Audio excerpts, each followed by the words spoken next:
Hello everyone, I'm Rahul Kothiyal. When I got the chance कि TEDx RTU पे आके कुछ बोला जाए या कुछ कह सकते हैं, so थोड़ा सा कन्फ्यूज़न हुआ स्टार्टिंग में किस बारे में बात की जाए, बिकॉज 12 साल के एजुकेशन पीरियड में बहुत सारी चीज़ों पे डिस्कशन हुआ है, बहुत सारी प्रॉब्लम्स को एड्रेस किया है, लेकिन एक करेक्ट वर्ड कुछ ऐसा रहे जो स्टूडेंट के लिए है सब कुछ, तो स्टूडेंट को कनेक्ट कर जाए. तो आई थिंक जो चीज़ हमने फेस करी है या जो मैंने फेस करी है पर्टिकुलरली, एक particular word that is called an average word या एवरेज लाइफ या average student you can say. हम में से बहुत सारे ऐसे होंगे जो ये सोचते होंगे कि कहीं ना कहीं मेरी परफॉर्मेंस या मैं एक एवरेज स्टूडेंट की कैटेगरी में आता हूँ, क्योंकि हर समय हर जगह पता है आपको, जहाँ भी कहीं हम ना चाहते भी कुछ अनवांटेड कैटेगरीज क्रिएट हो जाती हैं ऑटोमेटिकली. सो उसमें एवरेज एक ऐसी कैटेगरी है जिससे मैक्सिमम परसेंटेज ऑफ स्टूडेंट जो हैं वो रिलेट करते हैं.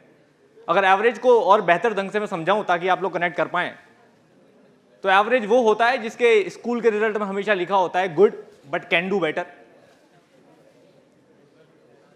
या एवरेज वो होता है जिसके पापा उसे डांट भी नहीं सकते और प्राउड भी नहीं कर पा रहे हैं.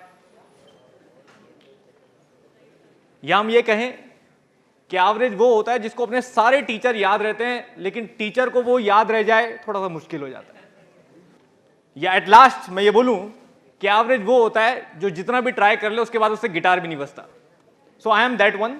अगर हम सिंपली अगर देखें कि एवरेज स्टूडेंट का क्या परसेंटेज है, तो अगर मैं किसी भी क्लास को क्लासीफाई करूं और उसमें से टॉप 10 को हटा दूं और 15 बैक बेंचर्स को भी हटा दूं, तो जो 75% बच रहा है वही वो एवरेज कैटेगरी है. इसमें सबसे अलग बात जो है वो ये है कि टॉप 10 को पता है उसे क्या करना है,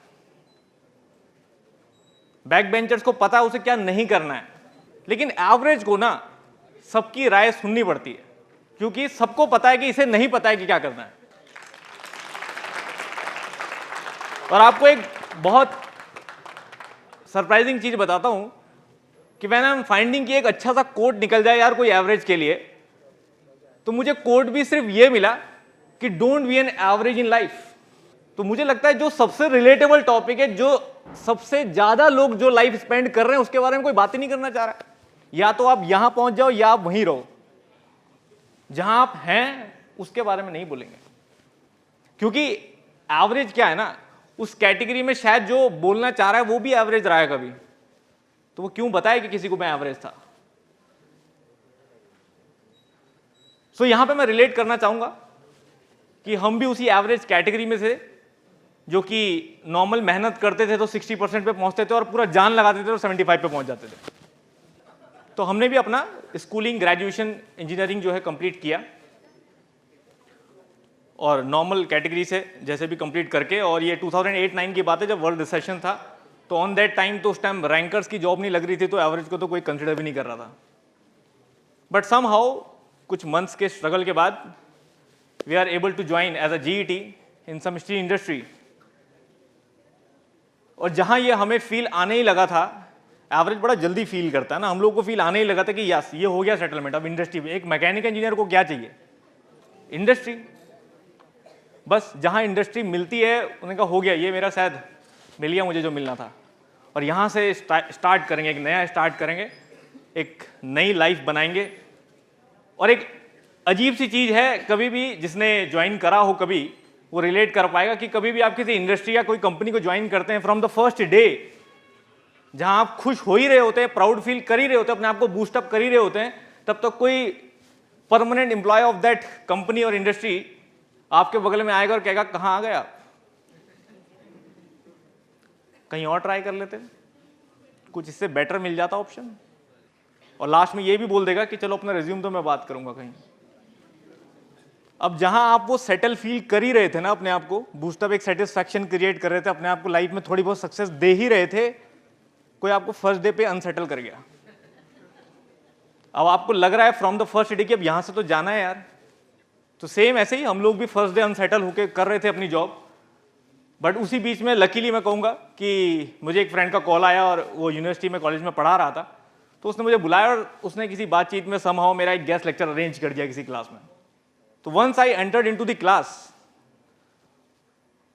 मुझे कुछ बहुत अच्छी फीलिंग आई फीलिंग इन द सेंस ये वो वाली फीलिंग नहीं है जैसे आप सोचें कि टॉपर्स को अंदर से आवाज़ आती है, बैक बेंचर्स को नहीं आती है, ठीक है ना, उसको दूसरी टाइप की आवाज़ें आती हैं। लेकिन जो एक एवरेज है उसकी ये आवाज़ आती भी होगी, उसे ये भी नहीं पता चलता कि ये वही आवाज़ है क्या।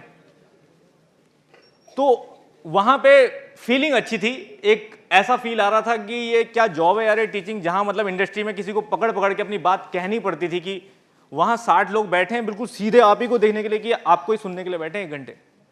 मुझे लगा तो बेस्ट जॉब है, क्या फीलिंग है इसमें। तो जब यहाँ पे भी वापस एक फीलिंग क्रिएट हो ही रही थी कि वाह यही करना है यार, तब तक देखा तो वहाँ यंग टीचर्स और आ रहे हैं और सब कह रहे हैं कि यार क्या होगा हमारा, यहाँ तो कुछ नहीं है, हम तो यहाँ आए इसलिए कि हमको ही पेपर निकाल सकें। तो ये इस तरह जो है वो कंटिन्यूएशन चलता रहेगा अगर आप कुछ नया नहीं सोचेंगे। बट एटलीस्ट मैं ये कहूँगा कि अगर आप ट्राई कर रहे हैं तो कुछ ना कुछ तो आपको क्लिक करेगा, जैसे मुझे क्लिक करा कि चलो यार टीचिंग तो है। बट प्रॉब्लम ये समझ में आ रही थी कि जिस लेवल की टीचिंग चल रही है या कर सकता हूं मैं, शायद उससे तो कुछ नहीं होने वाला है। तो जरूरी था कि कुछ ना कुछ अपने आप पे इन्वेस्ट किया जाए, लेकिन करे भी तो क्या, कोई नर्सरी टीचर ट्रेनिंग प्रोग्राम तो है नहीं, इंजीनियरिंग के लिए कोई टीचर ट्रेनिंग प्रोग्राम नहीं है ना। तो यहां पे मैंने खुद का एक प्रोग्राम क्रिएट किया, यू कैन से HTTP, इसको सर्च मत करिएगा, ऐसा कोई कोर्स नहीं है, ठीक है। ये मैंने खुद के लिए क्रिएट किया है, या कह सकते हो स्टॉक के लिए क्रिएट किया है, that is a self teacher training programme. तो मैंने कहा यार कम से कम टीचिंग में अगर कुछ करना है तो कुछ ऐसा तो करना पड़ेगा जो दूसरों से बेस्ट हो, या ऐसा तो करना पड़ेगा कम से कम खुद को सेटिस्फैक्शन और बच्चे सेटिस्फाई रहे, इससे ज्यादा कुछ नहीं है टीचिंग। 2 लोगों का कम्युनिकेशन है बस। तो मैंने यहाँ पे कुछ प्लान किया अपने लिए, कुछ वाइब्रेंट चीजें प्लान करी, जैसे मैंने डिफरेंट इंजीनियरिंग कॉलेज हर साल बदलता रहा। क्यों? क्योंकि हर साल जब किसी कॉलेज में जाएं आप, किसी भी कंपनी में, तो जस्ट एक इमेज बन जाती है और वो इमेज कैरी होती रहती है। उसके बाद वहाँ ग्रोथ करना। याद रखिए लाइफ में कभी भी आपको लर्निंग करनी है तो आपको अपने आप को थोड़े थोड़े चैलेंजेस में डालना पड़ेगा। अगर आप बहुत जल्दी कंफर्ट पा जाएंगे उस चीज़ में, ये एक एज तक बता रहा हूँ मैं, तो फिर वहाँ पे लर्निंग जो है वो स्टॉप हो जाती है। आपको थोड़ा थोड़ा डिस्कम्फर्ट अपने लिए क्रिएट करना होगा, तभी एक एवरेज निखर के आएगा। तो सेम मैंने ऐसे 4 साल, मैं छोटा पीरियड नहीं बता रहा हूँ, ये टीचर ट्रेनिंग प्रोग्राम मैंने जो अपना बताया है, ये कोई छोटा कोर्स नहीं है, ये बीटेक के बराबर ही है। 4 साल दिए मैंने उसको, 4 साल अपने आप को डिफरेंट इंजीनियरिंग कॉलेज में डिफरेंट बच्चों के साथ बहुत सारी प्रॉब्लम्स, बहुत सारी चीज़ें एक्सप्लोर करी। और इवन यही नहीं, मैंने जितने अपने शहर में फेमस टीचर थे जिनका नाम सुना हुआ था, सबके यहाँ ज्वाइन कर लिया। 2 महीने किसी यहाँ, 2 महीने किसी यहाँ, सिर्फ ये देखने के लिए कि क्या अलग करा रहे हैं ये। और ये मैं सिर्फ टीचिंग के लिए बोल रहा हूँ, आप किसी भी फील्ड में रिलेट करें। याद रखिए हमारे मैकेनिकल इंजीनियरिंग में एक बड़ा खूबसूरत कंसेप्ट है थ्योरी ऑफ फेलियर्स, अगर आप लोगों ने पढ़ा हो। और ये थ्योरी ऑफ फेलियर सिर्फ एक बेहतरीन चीज सिखाता है कि अगर लाइफ में, या पहले मैं कंसेप्ट बताया, तो कंसेप्ट ये सिखाता है कि किसी प्रोडक्ट को अगर आपको सेफ बनाना है तो हम उसमें एक रीजन ऑफ सेफ्टी ड्रॉ करते हैं, और वो प्रोडक्ट जो है वो उस रीजन ऑफ सेफ्टी के अंदर लाई करता है, तो वो सेफ है।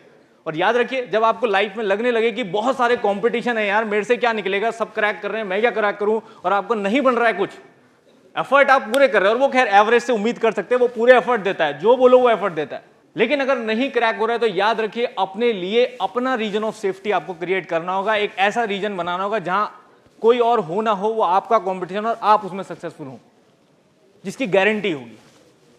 तो कोई ऐसा मेरे आसपास प्रोग्राम नहीं था जो टीचर्स में कोई कंपटीशन करा रहा था या सोच रहा था कि बेहतर टीचर कौन सा होगा, लेकिन मैंने खुद के लिए क्रिएट किया कोई ऐसा रीजन ऑफ सेफ्टी कि मुझे देखना है कितना बेटर मैं कर सकता हूं टीचिंग में। और कंटिन्यूएशन ऐसे ही करते करते करते करते, याद रखिए पावर ऑफ एजुकेशन इतना गजब का काम है। जब भी आपको कोई स्किल, एजुकेशन से मतलब मेरा स्किल और लर्निंग के ऊपर है, जब भी आपको लाइफ में कोई भी ऐसा मोमेंट आए, चाहे कॉलेज में हो, कॉलेज से आउटसाइड हो, जहां पे आप कुछ सीख सकते हैं या स्किल और लर्निंग पे काम कर सकते हैं, अपनी 100% दीजिए उस पर 100%।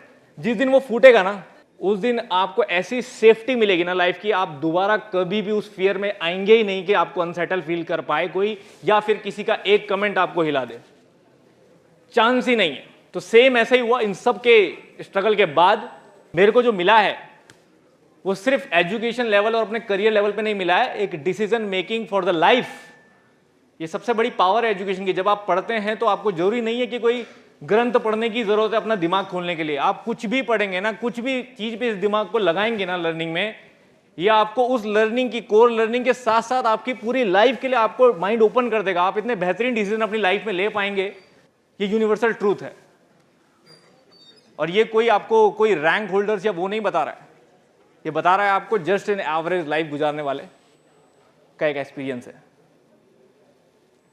कि just invest your time on your learning. तो सेम यही करके जो हमें सक्सेस मिला, बट यहां पे मैं आपको क्लियर कर दूं कि एग्जांपल से कि आप समझ सकते हैं कि ये समझ लीजिए कि उस 4 साल के पीरियड तक सैलरी हमारी कोई प्रेफरेंस थी ही नहीं, कोई प्रेफरेंस नहीं थी, जो जिस सैलरी पे डन करता था हम यस कर देते थे।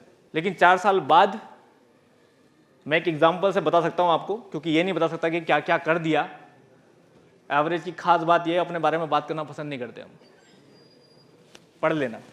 पर यहां पे मैं ये कह सकता हूं कि जिस लास्ट यूनिवर्सिटी में मैं सबसे लीस्ट सैलरी पे था, इवन लैब टेक्नीशियन की सैलरी मुझसे अब थी और पढ़ाने वाले की कम, क्योंकि मैंने डन कर दिया था, कोई इशू नहीं। आज उस यूनिवर्सिटी के half of the employees working for me.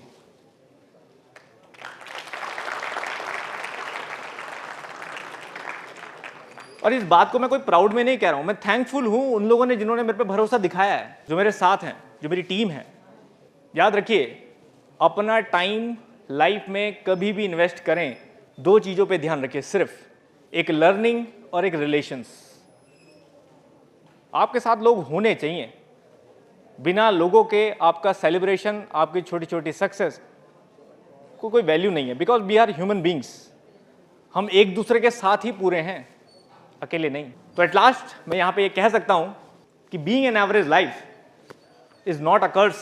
जरूरी नहीं है कि सबको लाइफ में सचिन तेंदुलकर ही बनना है। Akash Chopra is also earning well. याद रखिए, सक्सेस का कोई पैरामीटर नहीं है, देयर इज नो पैरामीटर कि आप यहां पहुंचेंगे तभी आप सक्सेसफुल होंगे। सक्सेस का पैरामीटर सिर्फ एक छोटा सा है, when you are feeling happy. अगर आपको भी मुझे सुनने में हैप्पीनेस आ रही है, you are successful for that moment, जिसके लिए आप आए थे वो सक्सेसफुल हो गया। तो successful is only if you are feeling happy. और अपने करियर के दौरान आप जहां पे हैप्पी फील कर रहे हैं, आप सक्सेसफुल हैं उस मोमेंट पे। आपको किसी फ्रस्ट्रेशन में जाने की जरूरत नहीं, बस एक ही एंड अपना ओपन रखिए, keep learning without get into in any competition. आप खुश रहें, अपने लिए कॉम्पिटिशन क्रिएट करें, अपने आप को चैलेंज दें, उसे क्रॉस करें, ग्रोथ करते जाएंगे और एक दिन आप बहुत बड़ा बना लेंगे। बिकॉज एक एवरेज पर्सन की एंट्री बड़ी नॉर्मल होती है, बट उसकी एग्जिट जो है वो धमाकेदार होती है। Thank you.